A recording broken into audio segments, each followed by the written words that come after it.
ज्येष्ठ संपादक संजय भोकरे यांच्या खुनाचा थरारक कट उधळला। यूपीवरून मागवली होती पिस्तूल, सांगली एलसीबीची धडाकेबाज कारवाई।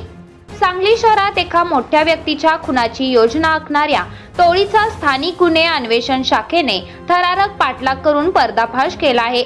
ज्येष्ठ संपादक संजय भोकरे यांचा खून करण्याच्या तयारीत असलेल्या 4 सराईत गुन्हेगारांच्या मुसक्या पोलिसांनी आवळल्या असून त्यांच्याकडून घातक शस्त्रसाठा जप्त करण्यात आला आहे। पोलीस अधीक्षक तुषार दोशी यांच्या मार्गदर्शनाखाली गस्तीवर असलेल्या पथकाला गुप्त बातमीदारामार्फत माहिती मिळाली की एका पांढऱ्या मारुती 800 कारमध्ये काही इसम शस्त्रांसह दबा धरून बसले आहेत। पोलिसांनी तातडीने सापळा रचून झडती घेतली असता खालील मुद्देमाल हस्तगत केला। शस्त्रे, 2 देशी बनावटीची पिस्तूल आणि 1 धारदार चाकू, दारुगोळा, 4 जिवंत काडसुते, वाहन, बनावट नंबर प्लेट लावलेली मारुती कार, एकूण किंमत सुमारे 1,51,500 रुपये। पोलिसांनी या प्रकरणी तिघांना बेड्या ठोकल्या असून एक जण फरार होण्याच्यात यशस्वी झाला आहे। गणेश चंद्रकांत लोखंडे, वय वर्ष 33, राहणार हरिपूर रोड, सांगली। विराज प्रकाश बुटाले, वय वर्ष 41, राहणार आंबेडकर रोड, सांगली। संग्राम संभाजी फडतरे, वय वर्ष 27, राहणार पाटणे प्लॉट, सांगली। सचिन आवळे, राहणार सांगलीवाडी, फरार। प्राथमिक तपासात अत्यंत धक्कादायक माहिती समोर आली आहे। जमिनीच्या आर्थिक व्यवहारातून आणि जुन्या वादातून संजय भोकरे यांना संपवण्याचा कट रचण्यात आला होता। विशेष म्हणजे या खुनासाठी आरोपींनी थेट उत्तर प्रदेशमधून पिस्तूल मागवली होती। स्थानिक गुन्हे अन्वेषण शाखेचे पोलीस निरीक्षक सजीव कुमार झाडे, पोलीस उपनिरीक्षक महादेव पवार आणि त्यांच्या सहकार्यांनी ही अत्यंत धाडसी कारवाई केली। वेळेत माहिती मिळाल्याने सांगलीतील एक मोठा अनर्थ टळला असून सांगली पोलिसांनी गुन्हेगाराला कडक इशारा दिला आहे।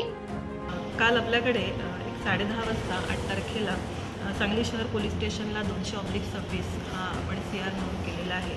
याच्यामध्ये कलम 62, BNS 340 आणि 3(5), त्याचप्रमाणे आर्म ॲक्ट 3(4)25 आणि MB ॲक्ट 192 हे सेक्शन्स आहेत। यामध्ये आपले LCBचे जे लोक होते ते पेट्रोलिंग करत असताना त्यांना गोपनीय बातमीदाराकडनं माहिती मिळाली की एक जो प्रतिष्ठित व्यक्ती आहे त्याच्या खुनाची तयारी काही लोक करत आहेत आणि एक पांढऱ्या रंगाच्या मारुती कारमध्ये हे 3 लोक बसलेले आहेत। आणि त्यानुसार माहिती मिळाल्यानंतर आपल्या LCBची जी टीम आहे त्या LCBच्या टीमने त्या ठिकाणी जाऊन या 3 लोकांना ताब्यात घेतलेलं आहे आणि त्यांच्याकडे विचारपूस करता असं समजलं की सांगली शहरामधले जे प्रतिष्ठित संजय भोकरे आहेत त्यांच्या खुनाची तयारी हे लोक करत होते आणि या लोकांकडनं आपण जवळजवळ 2 देशी बनावटीचे पिस्तूल आणि 4 जिवंत काडतुसं, त्याचप्रमाणे एक मोठा चाकू आणि मारुती कार अशा प्रकारचं मुद्देमाल आपण जप्त केलेला आहे।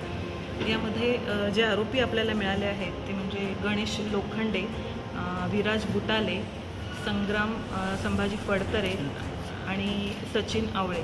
याच्यामध्ये सचिन आवळे हा परागंदा आहे आणि 3 आरोपी आपल्या सध्या ताब्यात आहेत। ते सगळे राहणारे सांगलीचे आहेत आणि त्यांच्याकडे विचारपूस करता त्यांनी असं सांगितलेलं आहे की काही जमिनीचा वाद होता किंवा जमिनीचं जे खरेदी प्रकरण होतं त्या खरेदी प्रकरणामध्ये आर्थिक फायद्यासाठी आणि काही आरोपींनी आमच्या वैयक्तिक काही त्यांच्याबरोबर वाद होते याच्यासाठी आणि म्हणून हे लोक हे करायला तयार झालेले होते। म्हणून यांनी अशा प्रकारचा कट रचला होता आणि हा कट रचताना त्यांनी यामध्ये बऱ्यापैकी रेकी पण केलेली होती। एक साधारणतः हे जे आपले संजय भोकरे जे आहेत हे दैनिक जनप्रवास या त्यांचं ते वर्तमानपत्र आहे आणि या वर्तमानपत्राचं त्यांचं जे ऑफिस आहे या ठिकाणी दर शुक्रवारी संध्याकाळी जात असतात आणि या संध्याकाळच्या जायच्या वेळेला या तिघांनी पण या प्रकरणामध्ये रेकी केलेली होती की आपल्याला साधारणतः ते येताना किंवा जाताना कशा प्रकारे जाता येईल आणि कशा प्रकारे आपल्याला यांना ठार मारण्याची जी योजना आहे ती अंमलात आणण्यात येईल म्हणून यांनी जी रेकी केलेली होती त्या दृष्टिकोनातून ते तयारीत होते की त्यांचा हा प्लॅन शुक्रवारी आपण जो करणार आहोत तो सक्सेस व्हावा।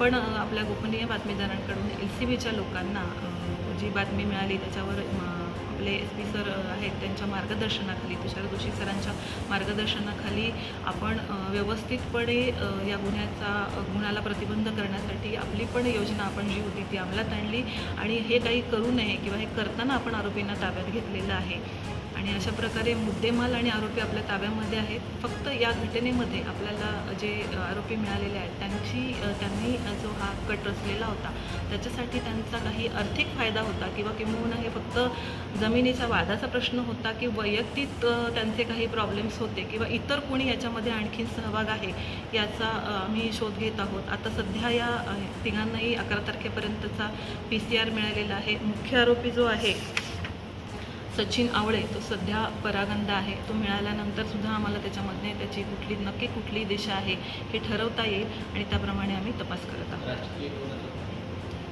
सध्या तरी आत्ता तपासामध्ये इथे कुठलीही राजकीय पार्श्वभूमी काही दिसत नाही आहे. केवळ काहीतरी जमिनीचा वाद किंवा आर्थिक फायदा एवढंच कारण दिसून येतं.